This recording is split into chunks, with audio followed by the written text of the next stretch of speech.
नमस्ते।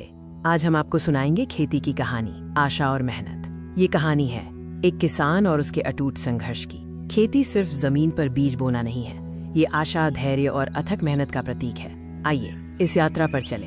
मिलिए रामू से, एक मेहनती किसान जिसके पास एक छोटा सा खेत है। यही खेत उसके परिवार की रोजी रोटी है। रामू का सपना है कि उसे अच्छी फसल मिले ताकि वो अपने परिवार को खुशहाल जीवन दे सके। हर बीज में उसका यही सपना छिपा है। साल का वो समय आ गया जब रामू आसमान की ओर देखता है, मानसून का बेसब्री से इंतजार करता है। अच्छी बारिश ही सफल खेती की कुंजी है, लेकिन कभी कभी आसमान धोखा दे जाता है। बारिश की कमी रामू के माथे पर चिंता की लकीरें खींच देती है। सूखा पड़ने का डर सताता है। चिंताओं के बावजूद रामू हार नहीं मानता। वो पारंपरिक तरीकों से अपने खेत को तैयार करता है ताकि मिट्टी बीजों को अपनाने के लिए तैयार हो जाए।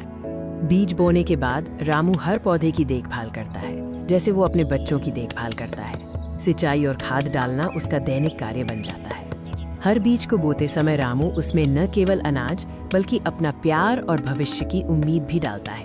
उसकी मेहनत में कोई कमी नहीं होती। फसल उगने लगती है, लेकिन खतरा अभी भी बना रहता है। रामू रात दिन खेत की रखवाली करता है ताकि उसकी मेहनत बर्बाद न हो। खेती आसान नहीं है। रामू को कई चुनौतियों का सामना करना पड़ता है। हर दिन एक नया संघर्ष लेकर आता है। कभी कीटों का हमला होता है तो कभी लंबे समय तक सूखा। ये प्राकृतिक आपदाएं रामू की उम्मीदों को तोड़ने की कोशिश करती हैं, लेकिन रामू में अटूट धैर्य है।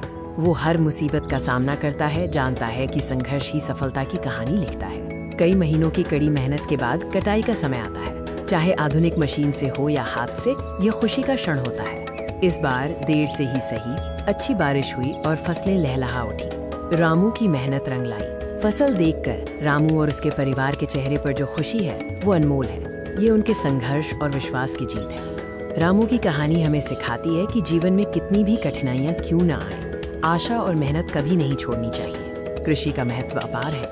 हर अनाज के दाने में किसान की मेहनत का फल छिपा होता है। ये कहानी थी खेती की, जहाँ आशा और निरंतर प्रयास ही सफलता की नींव रखते हैं। धन्यवाद।